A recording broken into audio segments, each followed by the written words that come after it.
Tyndall, and I will be performing an immense responsibility, how Harry S. Truman's steadfast beliefs led to a global turning point.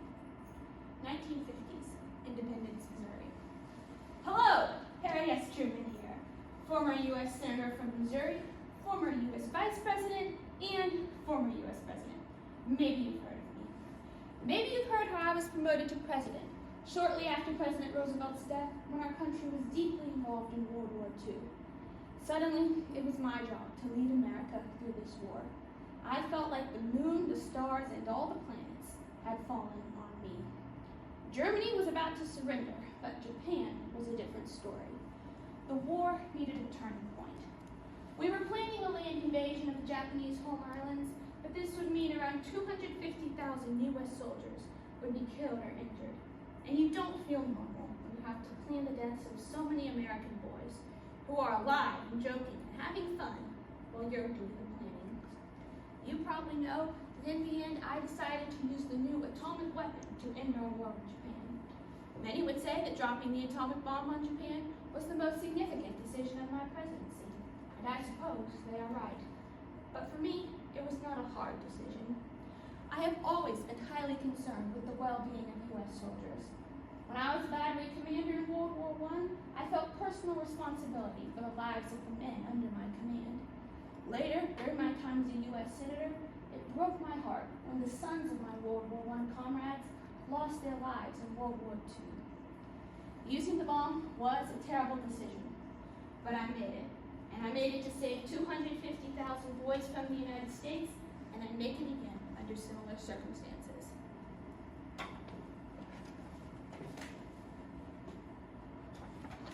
August 13th, 1918, France, World War I.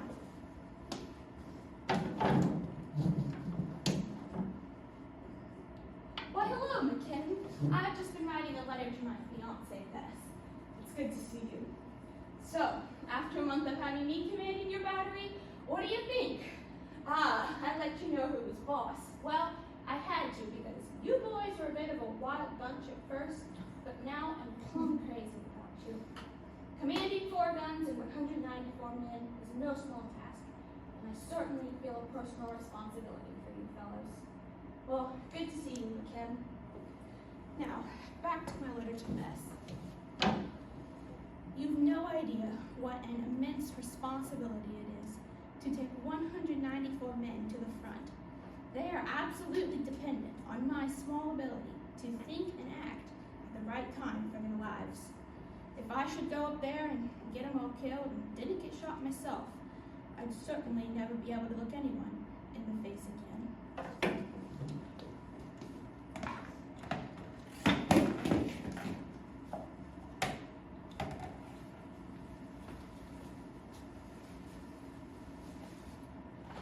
August 1944, Washington, D.C.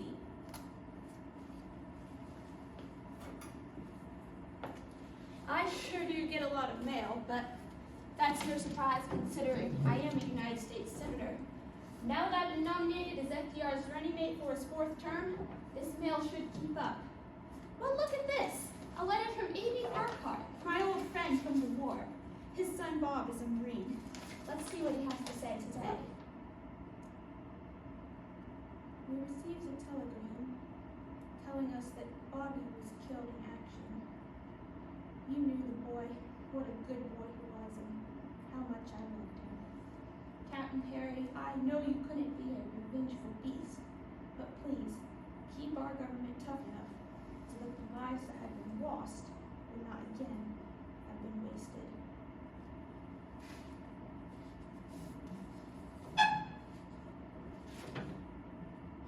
Dear Abby, I don't think I've had a letter in 10 years which has hit me as hard as yours did. These sons of D Battery, I feel are as close to me as if they were really grandsons of mine. Abby isn't the only one.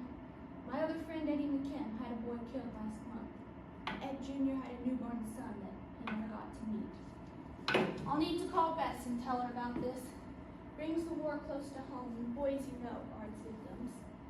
Amy and Eddie's boys were the kind you hope to see grow up. June 18th, 1945, the White House.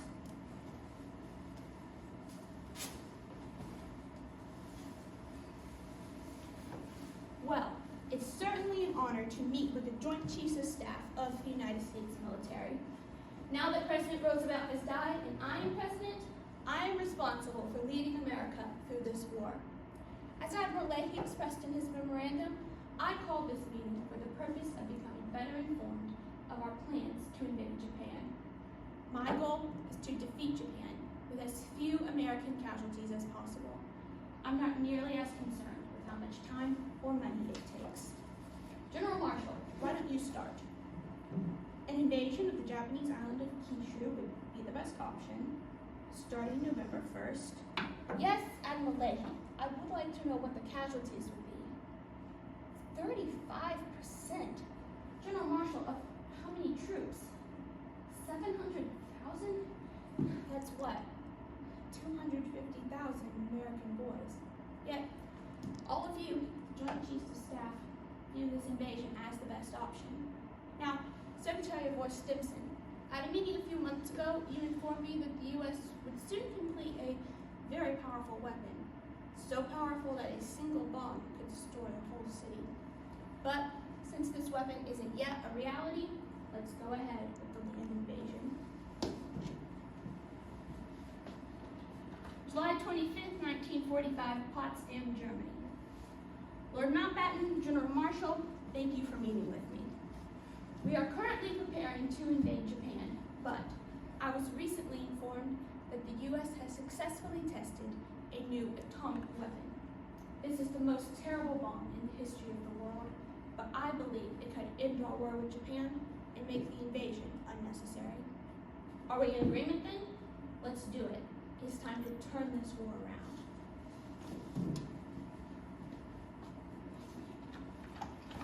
August 9th, 1945, at home with Bess. Well, Bess, we dropped the bomb on Hiroshima and the opinions are coming in.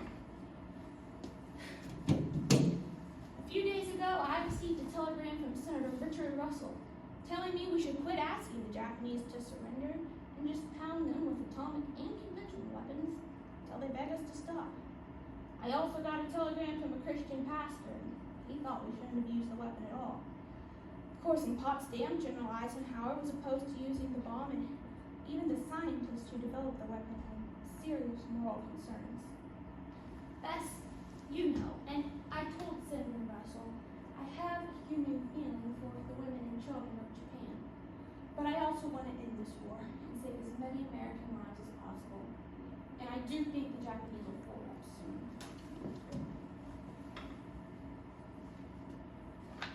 March 12, 1959, Independence, Missouri. It's been almost 14 years since we finally forced Japan to surrender by using atomic weapons on Hiroshima and Nagasaki. On a recent television broadcast, I was asked about my decision to use these weapons, and I stated that I had no qualms about using them. The City Council of Hiroshima, Japan, has published a resolution protesting my remarks.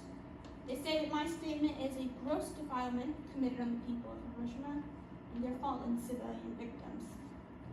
The atomic bomb was unquestionably a destructive weapon. It is estimated that the two bombs killed 100,000 people in Hiroshima and Nagasaki, not to mention those who were injured. Many others besides the people of Hiroshima have disagreed with my decision, and of course we now find ourselves in nuclear arms race with the Soviet Union. But I do not feel any regrets. My whole life, I have felt an immense responsibility for the lives of U.S. soldiers. The war needed a turning point, and the atomic bomb provided it. When I made my decision, I couldn't worry about what history would say about my personal morality. I did what I thought was right.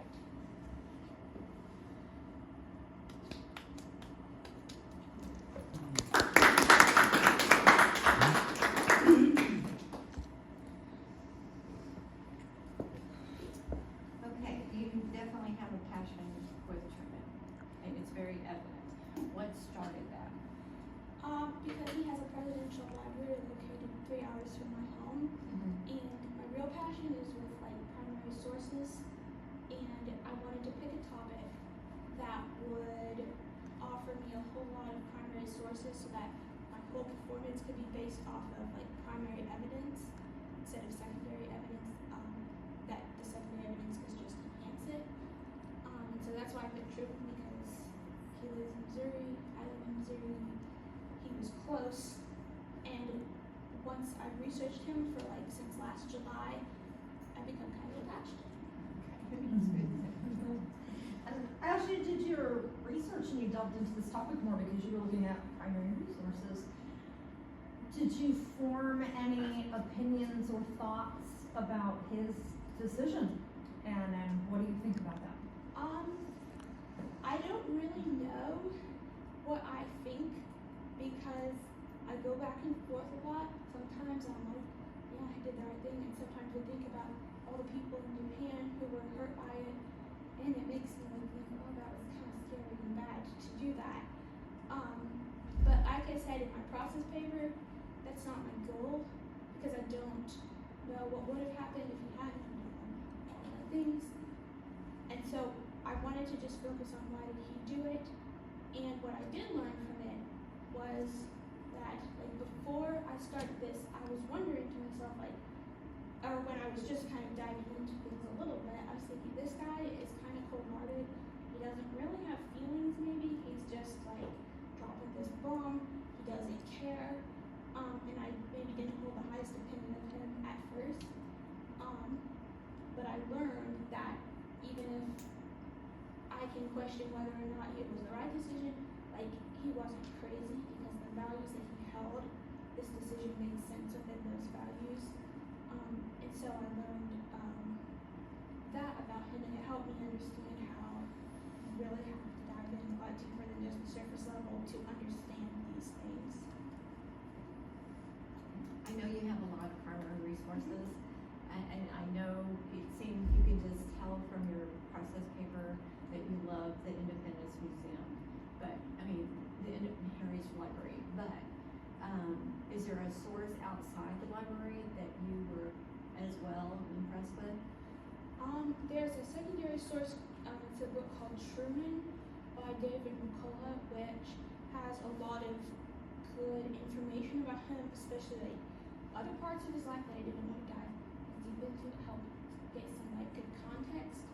Also, I found a site called National Security Archive, which had a lot of things about the bombing from other people, so like Henry Stetson, and unfortunately didn't have a ton of time to dive into all of that in the performance, but I did incorporate at least one source from that, which was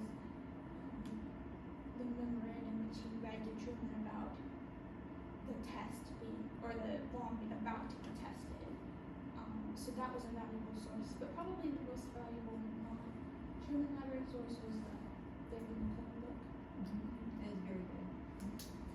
And since you had, you said you didn't get to delve into everything that you wanted, if you had had 3 more minutes, is there any part of this story you researched that you would have wanted to tell us about? A couple things, and this might have taken longer than 3 minutes, but I would have liked to talk more about the impact it had on the Japanese people, because that is a major part of the story.